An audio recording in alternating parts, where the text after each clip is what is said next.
There is perhaps no more instantly recognizable candy on the planet than the famous Hershey's Kiss. Indeed, when one thinks of scrumptious snacks, few names loom larger than that of Hershey. Its wide array of products has satisfied many a sweet tooth over the generations. Accordingly, the Pennsylvania community that shares the company name is wistfully marketed as the sweetest place on earth. But who was Hershey, and how did he forge his chocolate empire? What were his aims, and what are his legacies? The answers may surprise you.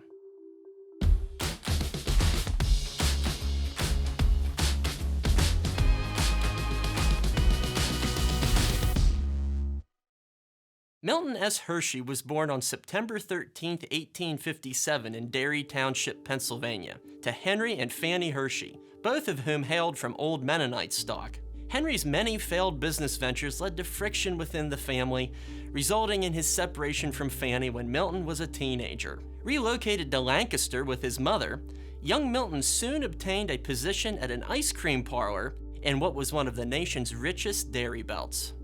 Under the tutelage of candy maker Joseph Royer, Hershey gained further professional skills sharpened by the Pennsylvania Dutch work ethic. An aspiring entrepreneur and confectioner, Hershey transitioned to Philadelphia in 1876 in the hope of reaching broader markets. He failed to grow his business there and elsewhere, compelling him to return to Lancaster in poor financial shape. There, in 1886, he finally regained his economic footing after establishing the Lancaster Caramel Company, and there was no turning back. Inspired by the global flavor and industrial innovations showcased at Chicago's Columbian Exposition in 1893, Hershey eventually risked his $1 million caramel business to shift to the mass production of milk chocolate and cocoa. The following year, the Hershey Chocolate Company was born in Lancaster. Yet Hershey desired something much more. The visionary aspired to create a utopia, a clean, orderly, and equitable company town that would stand in stark contrast to the grimy slums of Gilded Age America.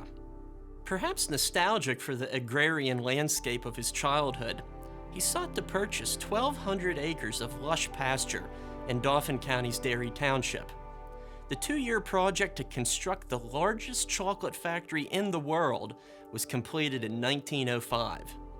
His iconic candy bars, wrapped in silver foil and brown paper, soon became some of the best-selling sweets in the country. Joined by wife Catherine, whom he married in 1898, Hershey generated a self-sustaining farming village with rustic charm. There, he effectively blended the old world with the new, fusing agriculture and automation in his quest to perfect chocolate. Modernity was reflected in the enlightened nature of the town's design. Various urban features and amenities were made available to residents who called this new community, Hershey, Pennsylvania, their home. Landscaped streets, banks with low interest rates, affordable housing, streetcars, recreational venues, and even an amusement park with free admission. Hershey likewise funded community institutions such as athletic programs, schools, hospitals, libraries, and civic organizations.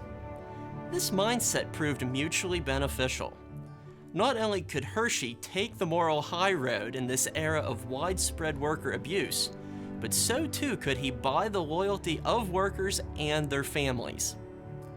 But even with this benevolent paternalism at play, the community represented the essence of a company town in which the boss had final say on nearly every matter. The year 1909, however, witnessed one of Hershey's most charitable and lasting acts, the creation of the Hershey Industrial School, now known as the Milton Hershey School. The facility offered young people a sense of place and profession. Originally established to accommodate orphan boys, the school now teaches boys and girls of low-income backgrounds and prepares them for the next chapters of life. Thanks to Milton Hershey's trust fund, now worth approximately $15 billion, all students who have or will graduate from the school attend for free. Candy bars grew exceedingly popular following World War I, and remained so even through the Great Depression. When many Americans had only loose change in their pockets, a Hershey bar might have been the only meal they could afford on a single day.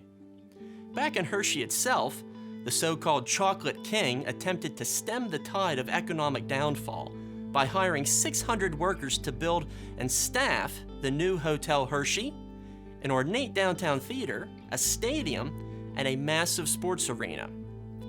Hershey knew the Depression would not last forever, and these expansions proved wise long-term investments. But not all was perfect in Hershey's paradise.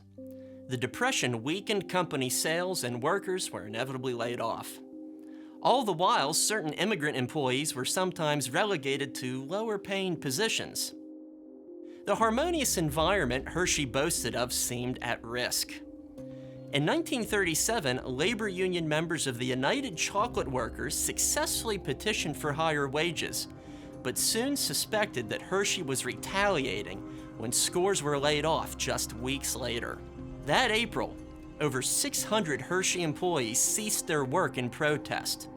Despite their peaceful and non-destructive tactics, the strikers lost the advantage when community opinion turned against them. Hershey had so firm a grip on regional dairy farmers that locals could not tolerate work stoppages due to labor unrest. At the same time, the Loyal Workers Club became convinced that the strikers had been agitated by communist infiltrators.